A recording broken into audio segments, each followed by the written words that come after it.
하나님께서 오늘 저와 여러분에게 주실 말씀 요한복음 7장 37절부터 39절까지 말씀, 저와 여러분 하나님의 말씀 앞에 일어나겠습니다. 하나님을 존중히 여깁니다. 바로 그 마음으로 일어섰습니다. 그 마음으로 함께 한 목소리로 읽겠습니다. 시작.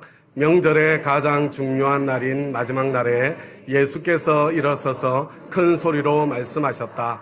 목마른 사람은 다 나에게로 와서 마셔라. 나를 믿는 사람은 성경이 말한 바와 같이 그의 배에서 생수가 강물처럼 흘러나올 것이다. 이것은 예수를 믿은 사람이 받게 될 성령을 가리켜서 하신 말씀이다. 예수께서 아직 영광을 받지 않으셨으므로 성령이 아직 사람들에게 오시지 않았다. 아멘. 앞뒤 좌우로 5명 이상 축복 인사 나누겠습니다. 시작. 하늘 복 많이 받으세요. 하늘 복 많이 받으시고 땅의 복도 많이 받으시기 바랍니다. 하늘 복과 땅의 복이 저와 여러분에게 풍성하게 넘치시기를 바랍니다. 다음 가족 여러분, 오늘이 넷째 주일입니다. 원래 넷째 주일은 우리 부교육자님들이 설교하시는 그런 주일이고, 그래서 기대하면서 오셨는데 담임 목사님이 설교를 해서 이렇게 실망했다는 사람을 제가 만났어요.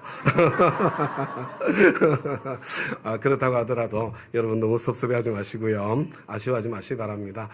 내년에는 제가 안식년을 가질 그런 예정에 있기 때문에 내년에 충분히 기회를 누리게 되실 것이니까 좀 이렇게 섭섭해도 오늘 우리 하나님의 말씀 앞에 함께 나아갔으면 좋겠습니다. 같은 말도 같은 행동도 어떤 타이밍에 하는 것이냐에 따라 그 의미와 무게가 달라질 때가 많습니다. 여러분, 타이밍은 정말로 중요합니다. 요한복음 6장은 6월절이라는 타이밍을 배경으로 해서 전개되고 있습니다. 그래서 예수님 당신이 6월절의 어린 양이요, 하늘에서 내려주신 참 만나이고 십자가와 부활로서 6월절을 완성하게 되실 것이라는 것, 그것을 미리 예고해 주시는 말씀이 요한복음 6장이라고 할 수 있습니다.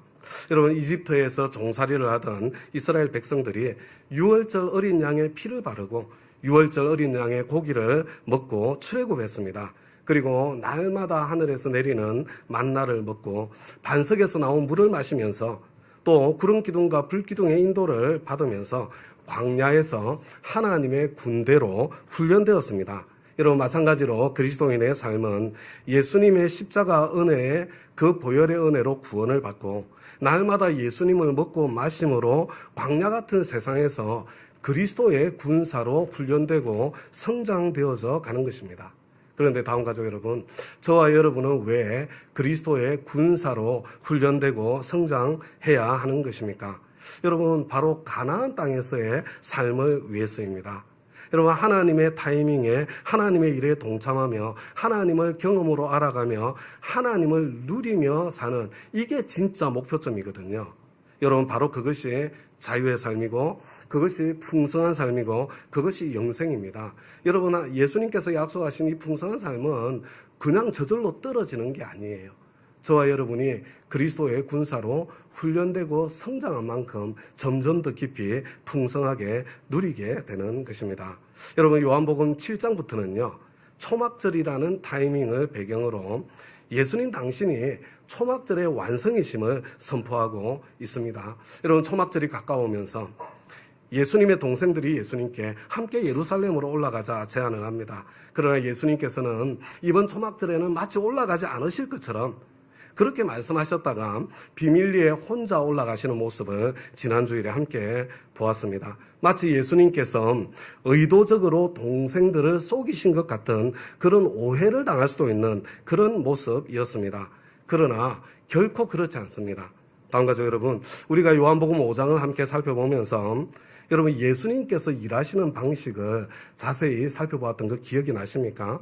여러분, 이 요한복음 5장 19절과 20절, 이게 예수님께서 일하시는 방식이거든요.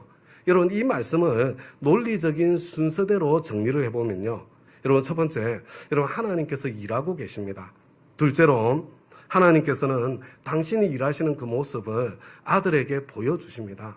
아들을 사랑하시기 때문입니다. 셋째로, 예수님은 언제나 하나님 아버지를 주목하고 있습니다.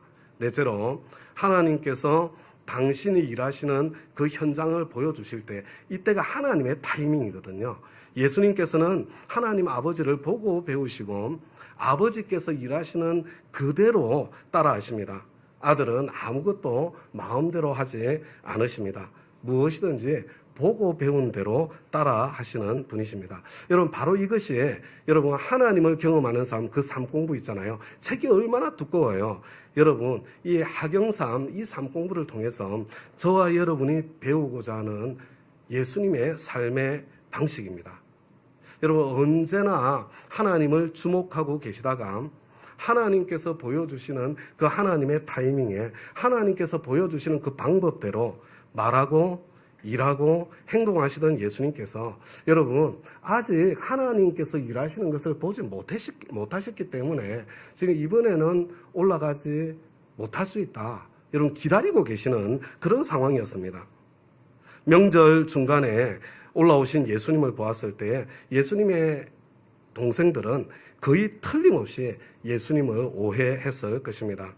저와 여러분이 예수님처럼 순종의 길을 걸어갈 때에 여러분 때로 오해받는 일이 일어날 수 있습니다.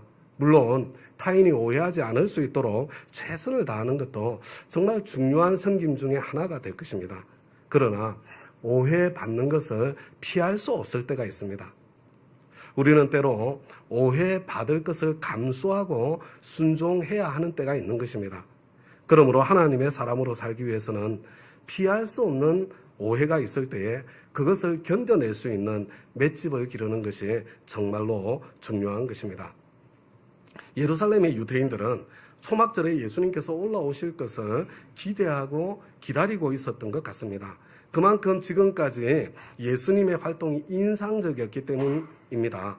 여러분, 많은 이스라엘 백성들이 이해도 하지 못했고 예수님을 오해했겠지만 여러분, 예수님께서는 지지난 유월절이에요. 지지난 유월절. 그러니까 시간을 계산해 보면요, 지금 현재 상태에서 한 2년 반쯤 전이 되는 거예요. 여러분, 그때 예수님께서 성전에서 난동을 부리시거든요.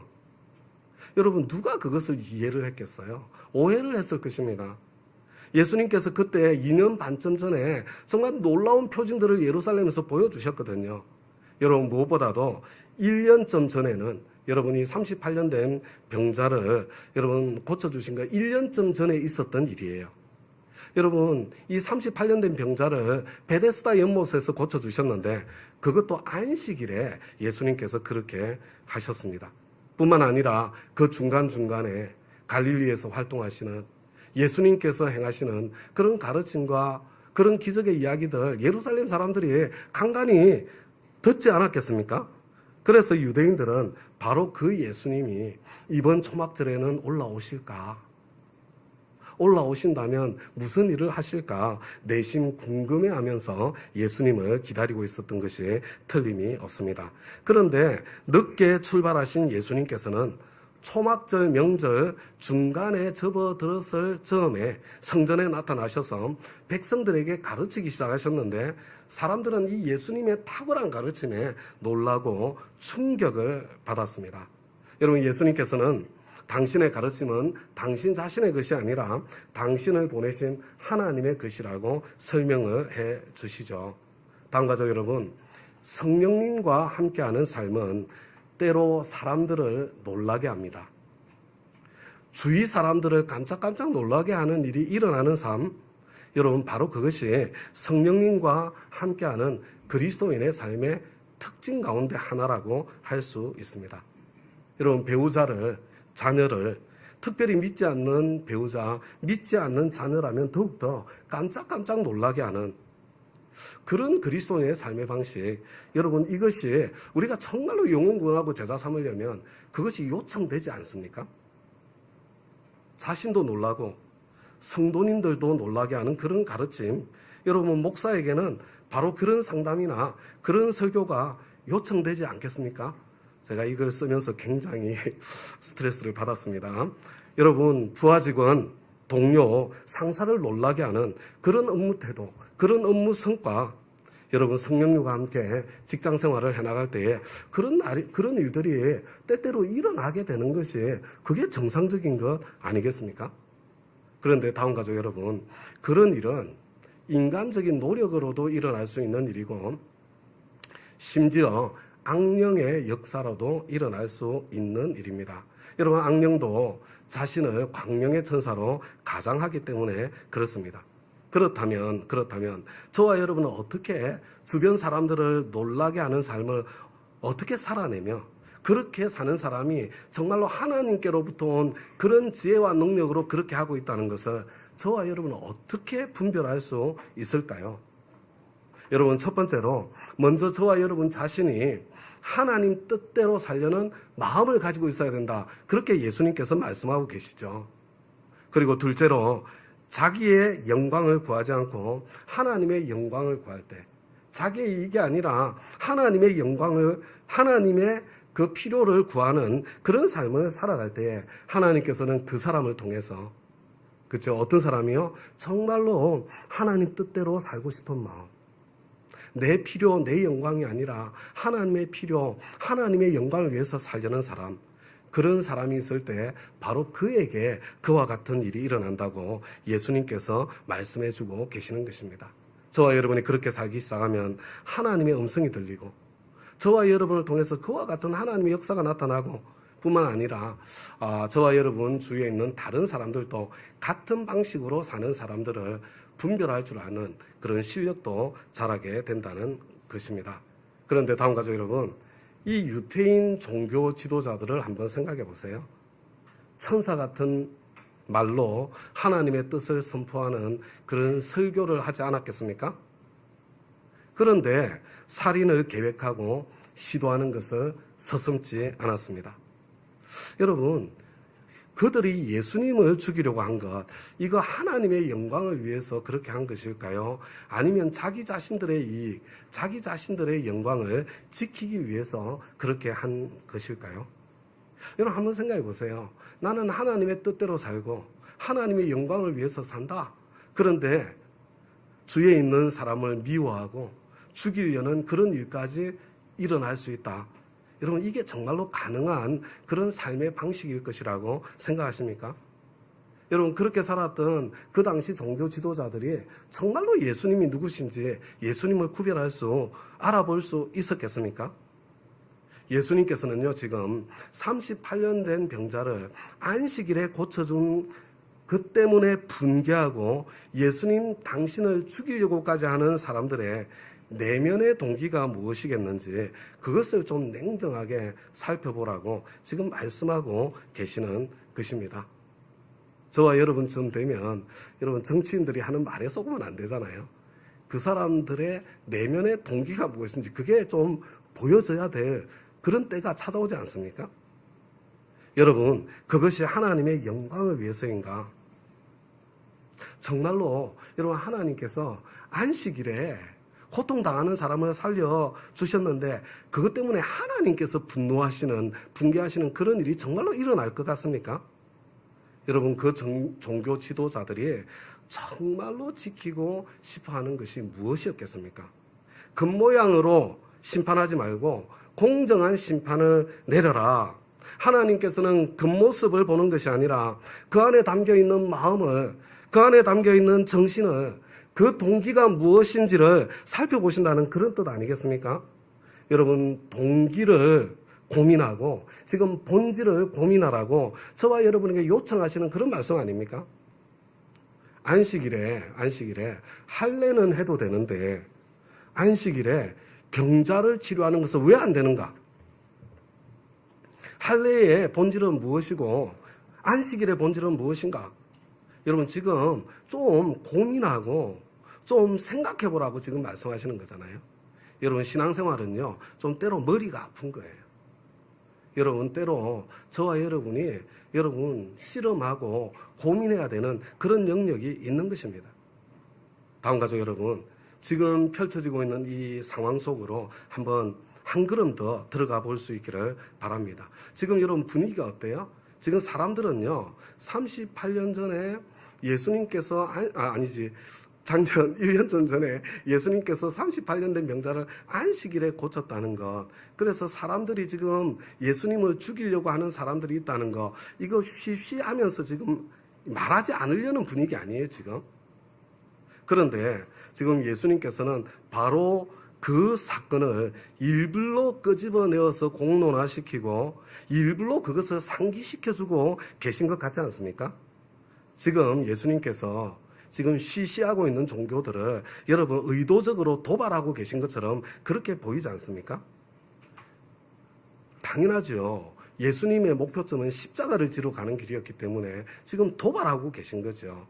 그래서 그들 중에 어떤 사람들은 마음이 정말로 불편했던 것 같습니다.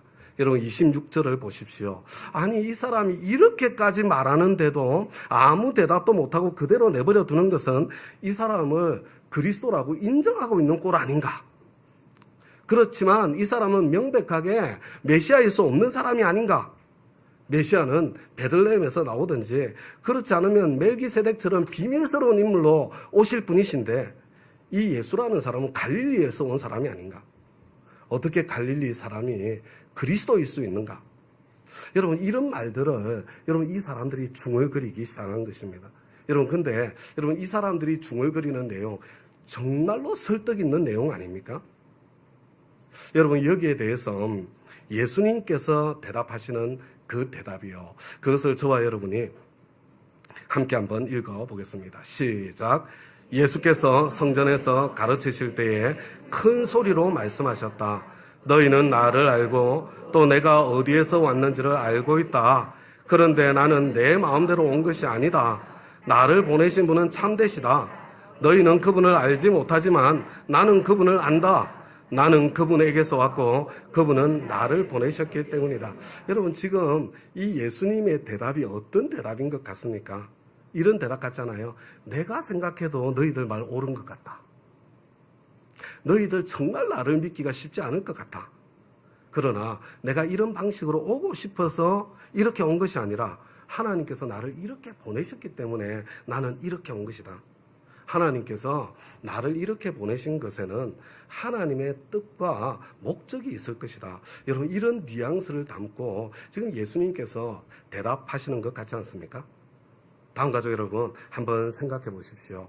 우리는 예수님께서 베들레헴에서 태어나셨다는 것을 알고 있습니다. 그런데 여러분 당시에 이 예수님의 말씀을 듣는 사람들이 그걸 어떻게 알 수가 있었겠습니까?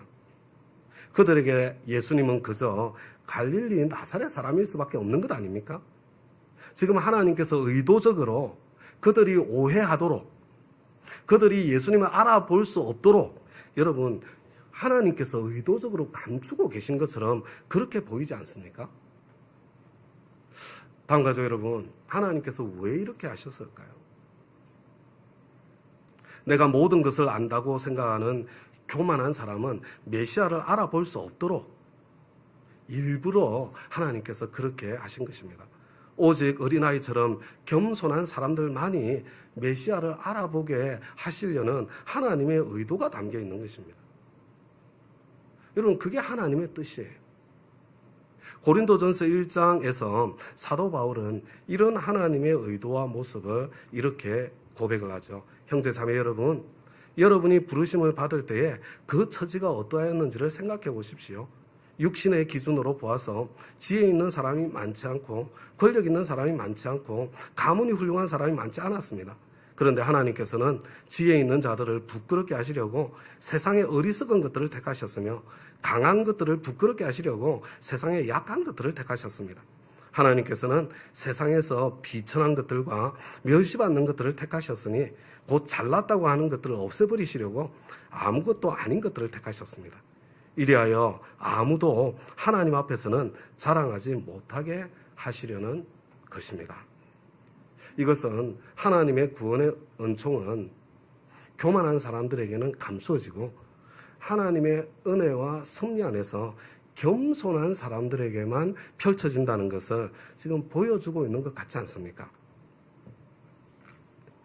지금 이런 말씀을 하시는 예수님을 그대로 내버려 두는 것은 예수님이 메시아 그리스도라는 것을 인정하는 꼴이요. 예수님께서 이렇게까지 당신이 하나님께서 보내신 그리스도라고 거듭거듭 주장하고 계시니까 여러분 이 예수님의 말씀을 듣고 있던 그 무리 가운데에서 이 예수님을 잡으려고 하는 사람들이 있었던 것 같습니다. 그러나 아무도 예수님께 손을 댈 수가 없었습니다. 예수님을 믿고 예수님을 지지하는 사람들이 주위에 너무나도 많았기 때문이 아닌가 싶습니다. 신학적으로는 도무지 이해할 수 없다고 하더라도 하나님만이 하실 수 있는 여러 가지 표징들을 경험하면서 이성과 지성을 뛰어넘어서 예수를 믿는 사람들이 그들 가운데 적지 않았던 것 같습니다. 그런데 다음 가족 여러분, 성경은 이것을요, 아직 그의 때가 이르지 않았기 때문이다.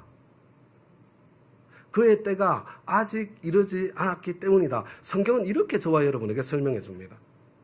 여러분, 그의 때는 어떤 때입니까? 예수님께서 십자가에서 죽으시는 때입니다. 다음 가족 여러분, 십자가 사건조차도 그의 때에 하나님의 때에 일어나는 사건입니다. 저와 여러분의 인생에 하나님의 허락하심이 없이 우연히 일어나는 일은 없습니다.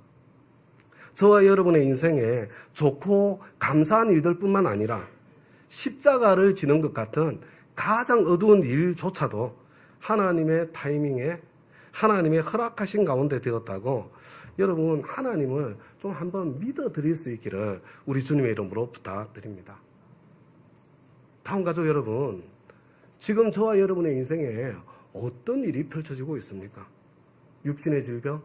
마음에 걸렸나요? 정서적인 질병? 공황장애가 찾아왔습니까? 경제적인 위기와 파산? 막막한 진로? 관계 어려움? 여러분, 지금 저와 여러분의 인생에 그것이 무엇이든 지금 어떤 일이 찾아왔든 Why me? 어떻게 나에게 이런 일이 생길 수 있습니까? 그런 단식 말고요. 그건 세상 사람들이 다 아는 단식이잖아요. 그런 원망의 단식 말고요. 일이 이렇게 되어서 더 좋은 점은 무엇인가? 일이 이렇게 되지 않았더라면 내가 누릴 수 없었던 유익은 무엇인가? 나는 하나님의 사람으로서 이 상황에 어떻게 반응할 수 있겠는가? 좀 하나님을 믿어드리는 질문을 하고 하나님을 믿어드리는 반응을 할 줄 아는 그런 저와 여러분이 다 되시기를, 쉬운 것 아니지만요, 그와 같은 그리스도의 군사의 자리에까지 저와 여러분이 다 성장해 가시기를 우리 주님의 이름으로 축원합니다.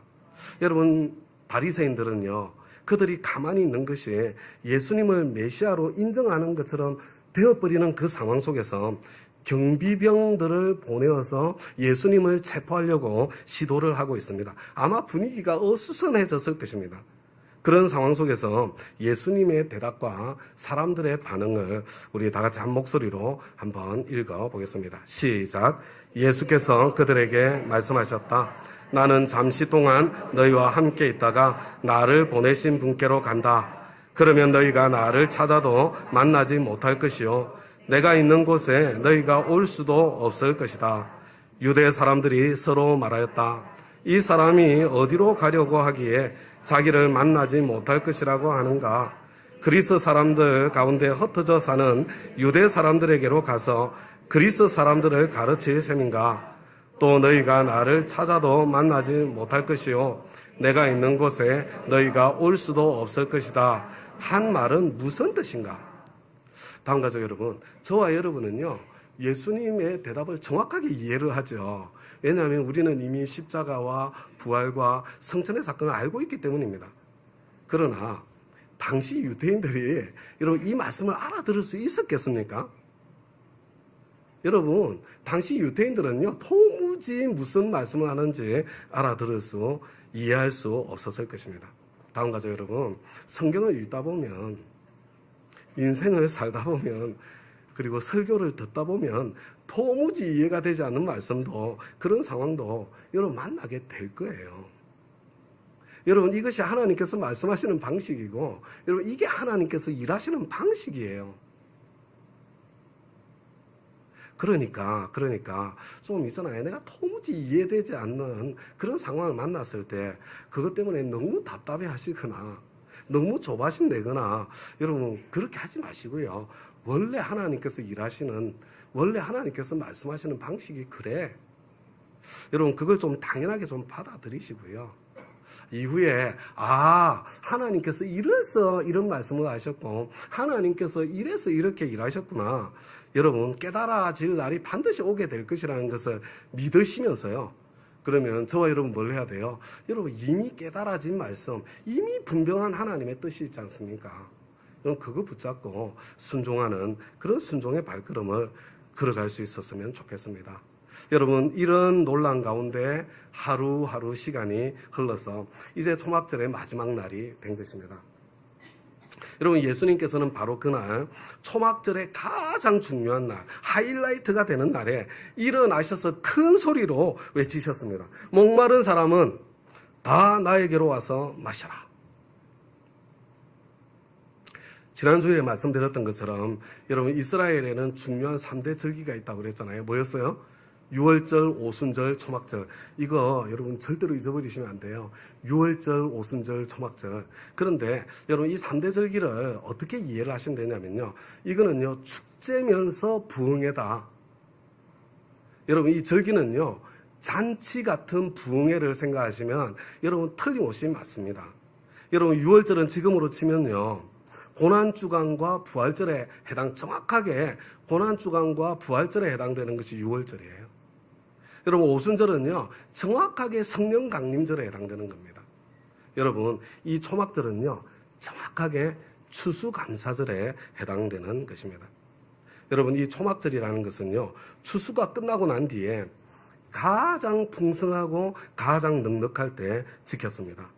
여러분 이 초막절에는요 정말로 중요한 3가지 이벤트가 있었거든요. 여러분 첫 번째는 뭐냐면요 초막을 짓고, 초막이 뭐냐면 이런 풀 같은 거, 나뭇가지 같은 거 꺾어다가 텐트를 만든 게 초막이에요. 여러분 그런 초막을 만들어서 일주일 내내 초막에서 생활한 거예요. 가장 풍족한 때에 편안한 집에서 지내는 대신에 여러분 아주 불편하기 짝이 없는 초막에서 생활하게 하신 것입니다. 이것은 출애굽 후 광야 생활을 잊지 않고 기억할 수 있도록 하나님께서 해주시는 그런 장치예요. 하나님께서 그 광야에서 만나를 내려주셔서 풍족하게 해주셨음을 기억하게 하시면서 지금 그들이 누리고 있는 추수의 이 풍성함, 이 넉넉함, 이건 역시 하나님께서 내려주신 하늘의 만나라는 것을, 그것을 잊지 말라고 여러분 초막에서 생활하게 하신 거예요. 여러분 둘째로요, 여러분 성전뜰, 성전의 여인의 뜰이라고 있지 않습니까? 여기에요 굉장히 밝은 불을 밝혔답니다. 그런데 어느 정도로 밝냐면요, 예루살렘 이 성에 있는 사람들이 있잖아요, 그 불빛에 바느질을 할 수 있을 정도로 그렇게 밝은 있잖아요 등불을 밝혔다고 합니다. 일주일 내내 있잖아요 밤마다 여러분 등불을 밝히는 거예요. 하나님께서 광야에서 구름 기둥과 불 기둥으로, 이 구름 기둥과 불 기둥은 기둥 2개가 아니에요. 여러분 같은 기둥이에요. 구름 기둥과 불 기둥으로 그들을 보호하시고 인도하셨다는 것을 상징하는 것입니다. 여러분 이 광야는요 낮에 엄청나게 뜨겁습니다. 그런데 여러분 성막 위에서부터 올라와 있는 구름이 쭉 올라와서 위로 쭉 퍼져 있는 모습을 상상하시면 돼요. 여러분 그 구름 그늘로 이런 햇빛을 가려주시는 거예요. 낮의 해와 밤의 달도 너를 상치 못하리. 시편 121편이요 바로 구름 기둥과 불 기둥의 은혜를 여러분 노래하고 있는 노래예요. 그게 여러분 이 광야는요, 사막은요 밤에는 굉장히 춥습니다.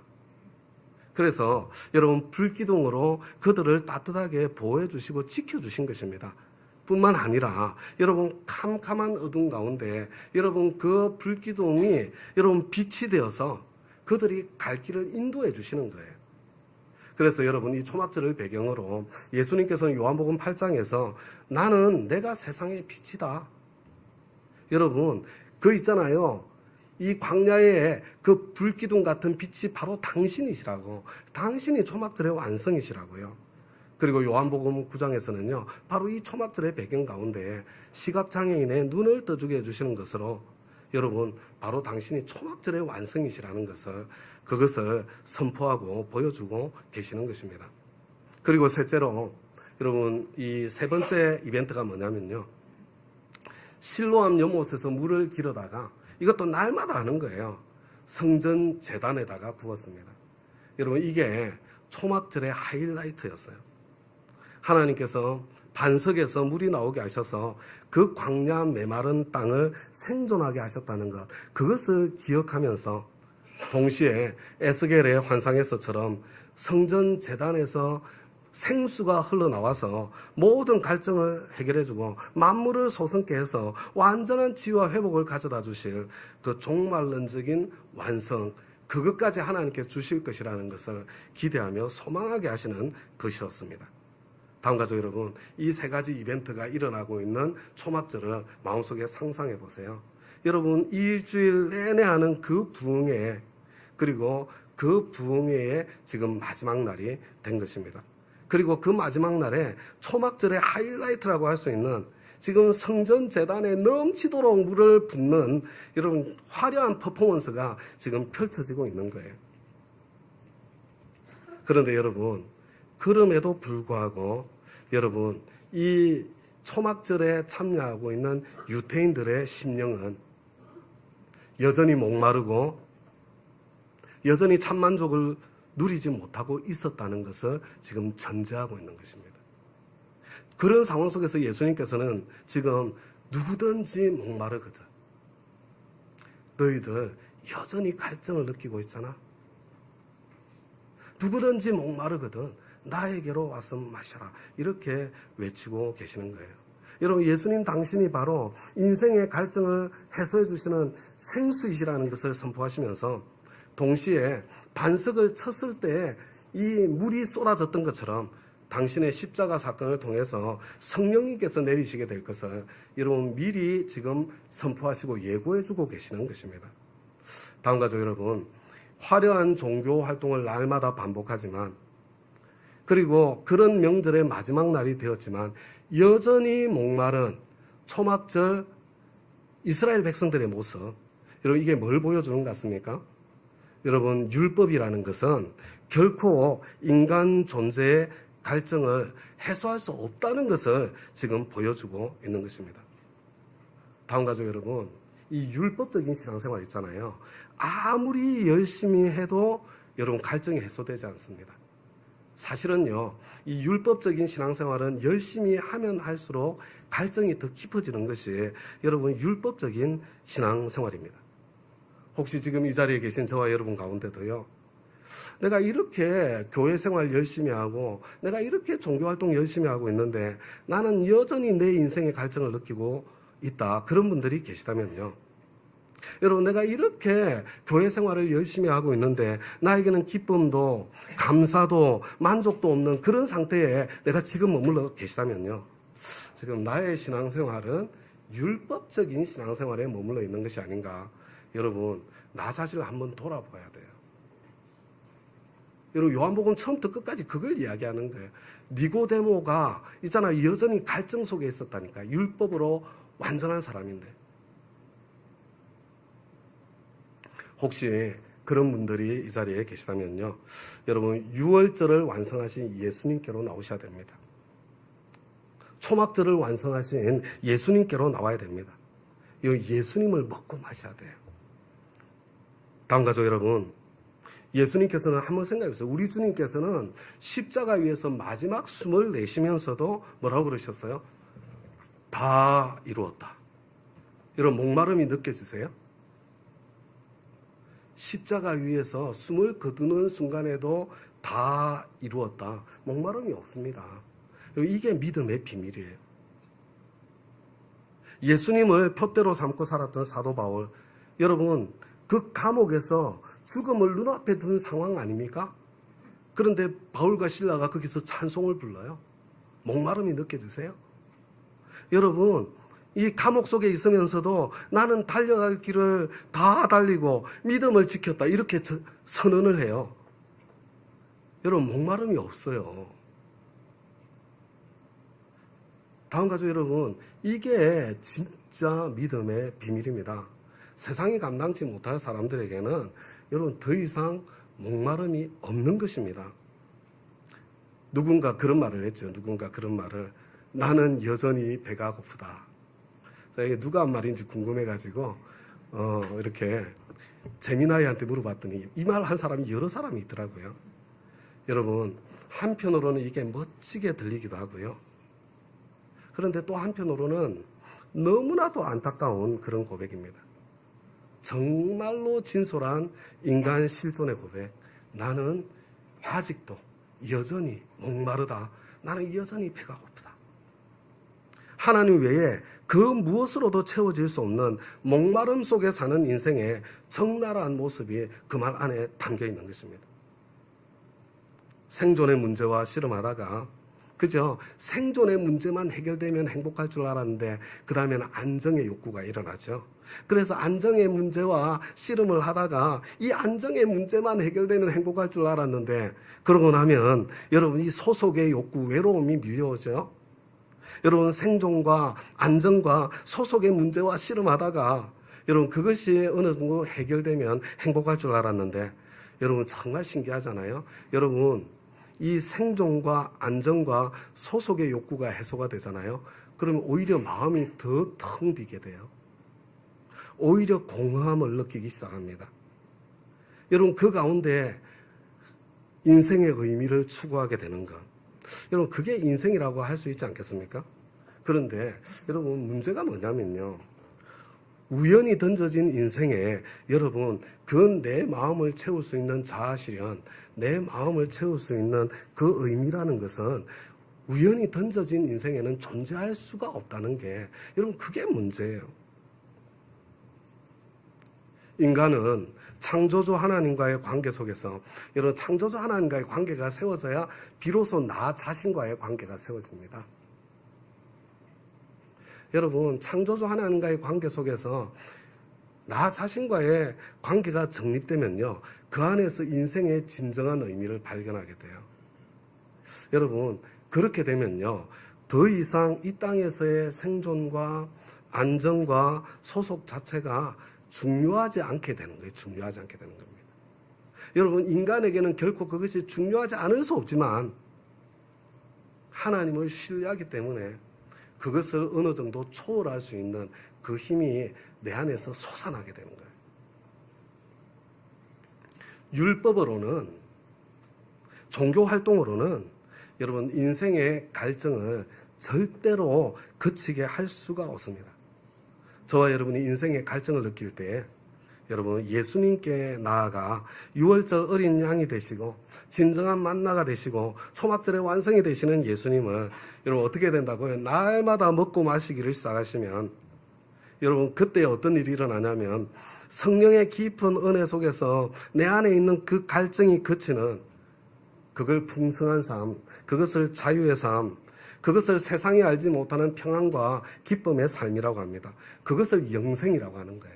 여러분 그 영생을 맛보기 시작하고 누리게 되는 것입니다. 그러니까 이제 우리 결국은 또 거기까지 왔어요. 그죠? 그렇다면 다음 가죠, 여러분. 저와 여러분이 날마다 예수님을 먹고 마신다는 것은 무엇입니까? 여러분 날마다 큐티하고 날마다 새벽 예배에 새벽 기도하는 그런 종교 활동 자체가 여러분 날마다 예수님을 먹고 마시는 것이 아니에요. 여러분 이 종교 활동은 날마다 예수님을 먹고 마시기 위한 통로고 수단일 뿐이에요. 여러분 그런 종교 활동을 통로로 해서 십자가에 담겨있는 그 하나님의 그 사랑의 깊이와 넓이 속에 들어가서 여러분 그것을 내가 먼저 누리고 여러분 누리게 되면 어떻게 되냐면요 내가 통로가 되어서 나를 통해서 흘러나가기 시작하거든요.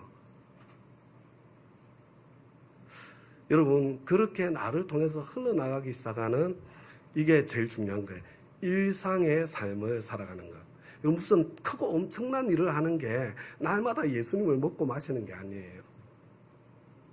여러분 날마다 하나님과 그 관계 속에서요 그 하나님의 그 사랑의 깊이와 넓이 속에서 그것을 내가 먼저 맛보고 그것이 나를 통해서 흘러나가는 일상의 삶을 사는 것, 그게 예수님을 날마다 먹고 마시는 것입니다. 여러분 바로 그것이 여러분 바로 하나님의 일이에요. 하나님의 일은 크고 엄청난 일을 하는 것이 아니에요. 무엇이 하나님의 일을 하는 것입니까? 나를 보내신 분을 믿는 것이다. 독생자 예수님을 세상에 십자가 위에 보내신 하나님을 믿는 것. 이게 하나님의 일이에요. 여러분, 이것은요, 우리는 이런 삶을 확신의 삶 1대1을 통해서 배우고 연습하기 시작하고요. 하나님을 경험하는 삶 1대1을 통해서 구체적으로 살아내는 삶의 방식을 여러분 나의 것으로 익히게 되는 것입니다. 그래서 여러분 오늘부터 제가 여러분 주보에 보면 원래 설교 요약 페이지가 있잖아요. 그런데 그 설교 요약 페이지에 이제 설교 요약은 웹사이트에만 올라갈 거예요. 여러분 주일 설교 말씀 묵상 일기 양식을 여러분 이제 앞으로 주보에 넣어드릴, 원래 제가 오래전부터 계획했던 건데 지금 이렇게 시작하게 되었습니다. 요게 뭐냐면요, 경청의 방 큐티 스펙 큐티 양식으로 주일 설교 묵상을 할 수 있도록 만들어진 거예요. 여러분 이거 홈페이지에 오늘 목회 편지 그 페이지에 들어가면요, PDF로도 다운받을 수 있고, 그 다음에 마이크로소프트 그 다큐멘트 파일로도 다운받을 수 있고 HW 파일로도 다운받을 수 있도록 그렇게 만들어져 있습니다. 확신의 삶 과제장에도 여러분 같은 양식이 들어 있습니다. 여러분 이거 어떻게 사용하는지는 목자 목련님과 확신의 삶 1대1을 하시면서 배우고 연습하시기를 부탁을 드립니다. 여러분 원래 매일 큐티는 정말로 어려운 거예요. 여러분 그래서 일주일에 한 번씩 하는 있잖아요. 주일 설교 묵상을 통해서 시동을 거는 거예요. 그리고 난 뒤에 큐티가 하루하루 더 늘어서 여러분 날마다 경청의 방 큐티를 갖는 그런 습관이 형성이 되고, 이 습관을 통로로 날마다 예수님을 먹고 마시는 그런 삶의 축복을 우리 다음 가족 여러분들 모두가 다 누리게 되시기를 우리 주님의 이름으로 부탁드립니다. 이제 우리 다 함께 자리에서 일어나셨어요. 여러분 그렇게 살아가는 가운데에 성령님이 내리시고 내 인생의 갈증이 사라지고 하나님의 기쁨이 가득한 그런 삶이 펼쳐지게 되기를 여러분 간절히 기대하고 기도하고 소망하고 결심하고 바라는 마음으로 강물같이 흐르는 기쁨, 단지 노래가 아니라 내 삶의 실제가 되게 해주십시오. 그런 우리 기도 가운데 우리 함께 찬양하겠습니다.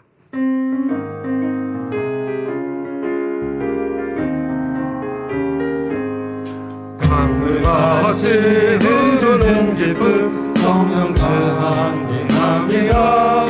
정결한 맘 영원하도록 주의 각처 누리겠네. 주님 주시는 참된 평화가 내 맘속에 넘치네. 주의 말씀에 거센 풍랑도 잠잠하게 되도다. 나의 생명 소생케 됨은 성령이 임하심이라. 모든 의심 슬픔 사라져 주의 평강 넘치네. 주님 주시는 참된 평화가 내 맘속에 넘치네. 주의 말씀에 거센 풍랑도 잠잠하게 되도다. 하늘에서 단비 내리고 햇빛 찬란함같이 우리 마음에 성령이만이 주님 보내심이라. 주님 주시는 참된 평화가 내 맘속에 넘치네. 주의 말씀에 거센 풍랑도 잠잠하게 되도다.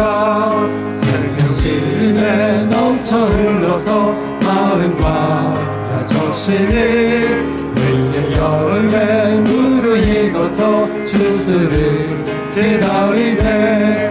주님 주시는 참된 평화가 내 맘속에 넘치네. 주의 말씀에 거센 풍랑도 잠잠하게 되도다. 놀라우신 주의 은혜로 그의 허를 뵙겠네. 평화로운 안식처에서 영원토록 쉬겠네. 주님 주시는 참된 평화가 내 맘속에 넘치네. 주의 말씀에 거센 풍랑도 잠잠하게 되도다. 이제 삶의 예배를 드리기 위해 각자의 가정으로, 학교로, 일터로, 우리 동네로, 그리고 세상을 향해 힘차게 나아가겠습니다. 이제는 우리 주 예수 그리스도의 은혜와 하나님 아버지의 그 크고 놀라우신 사랑과 성령님의 감동, 감화, 교통, 충만하심이 내 뱃속에서 솟아나시는 성령님의 그 은혜가 정말 날마다 예수를 먹고 마시는 그 삶을 주일 설교 말씀, 묵상, 일기 쓰기 시작해보는 그 작은 시도로부터 시작해서 한번 누려보기를 간절히 기대하고 소망하면서 결심하면서 이 예배의 전을 떠나는 우리 사랑하는 모든 다운 가족 한 분 한 분의 머리 위에 지금부터 영원까지 함께 하시기를 우리 주 예수 그리스도의 이름으로 간절히 축원하옵나이다. 아멘.